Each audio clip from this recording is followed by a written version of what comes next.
back in Dream Theater. So how did that all happen? What's the story? And I remember Jordan Rudess was out, I think about 2 weeks before the time of filming this, and he didn't say it outright, but we were just talking about some of the past few Dream Theater records, and like, oh, I'm curious what the next era of Dream Theater is going to be like, because the last few albums were quite different. Like exploding inside. Exactly, and all he told me was, well, get ready for the next era. I'm like, what does he mean? And then here you are. So how did that all happen? It's been 13 years, and I think time heals all wounds, as the expression goes. It's been many, many years now of kind of rekindling my relationships with the guys, starting with John Petrucci. I don't know, maybe 5, 6, 7 years ago or so.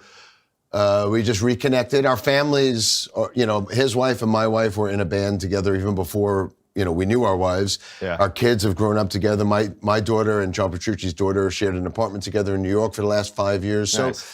So, the families were still close. So John and I inevitably reconnected and on a personal level. And I guess really it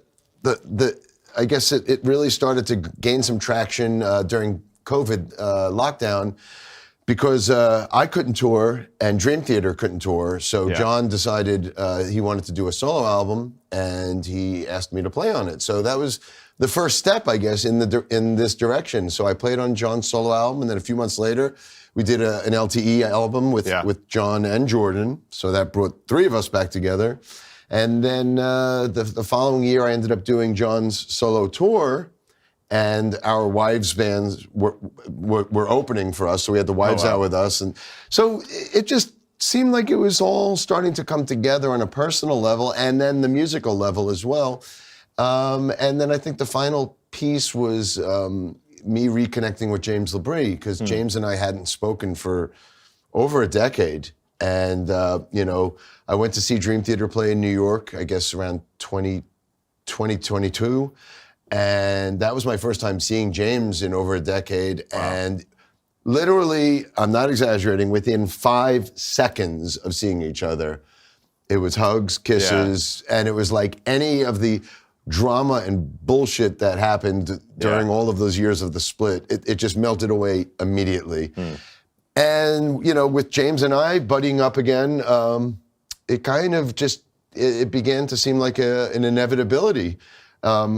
It wasn't ever, I don't think, in either of our plans to eventually reunite. In fact, if you would have asked me this 5 years ago, I probably wouldn't have put money on it. But, with the developments of everything I just laid out for you, then it started to really feel like, maybe this is inevitable. It just seems like we're in the right place and the right time at the stages of our lives. All those years of Dream Theater, we were in our 20s and 30s and 40s, and now here we are, most of us in our 50s and some of the members in their 60s, and it just seems like, life is too short to not be with the people you love and play the music that is part of your life and your heart and soul. So here we are. Yeah, I think we'd all commend you, the band, Mike Mangini, just the way the whole band went about the news and the transition was just done with the highest amount of class. Because, how many examples are there of bands just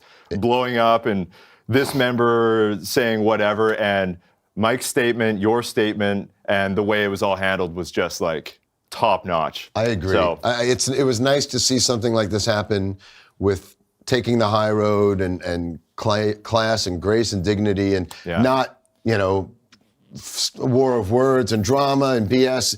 This was really handled so well, and I have to give Mike Mangini all the credit in the world for that, because it's not easy, being replaced. I can't imagine. So he handled it really well, and I guess the things he said were so classy and so I was really glad to see how well he took it, and because I was a little concerned about that, but it couldn't have come off any better. Yeah. I think you and Mangini posted a photo at, I don't remember which show it was. I think it was a Dream Theater show.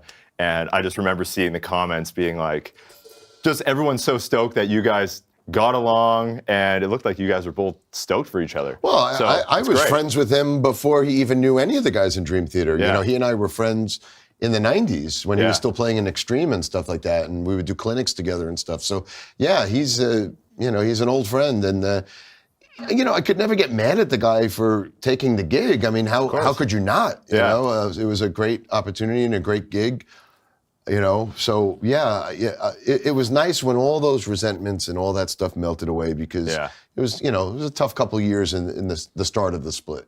Yeah. And I guess before we do another track, I'm sure you only know so much, but is the plan to get in the studio and tour, or like where are you guys at this point? We're gonna start work on a new album right after the new year. I have some remaining commitments this year still on the calendar.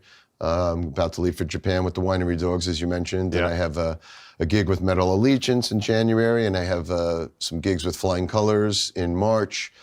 So these are things that have been on the calendar for a while. I have a gig with Sammy Hagar and Michael Anthony, another gig with Humphreys McGee for New Year's Eve.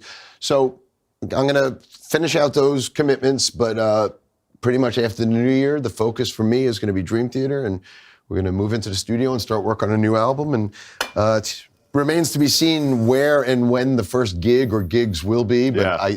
that's what I'm most excited for. I gonna be cannot wait to wild. be on the stage again in front of the most devoted fan base in the world. I Yeah. mean, the energy and the excitement that first gig is, I'm getting goosebumps right Yeah, now just it's gonna thinking be about it. insane. I've dreamt about it. I'm telling you, the last 13 years or so, I can't tell you, I've probably dreamt about 100 times about what it would be like to be back in Dream Theater or to play that first show back.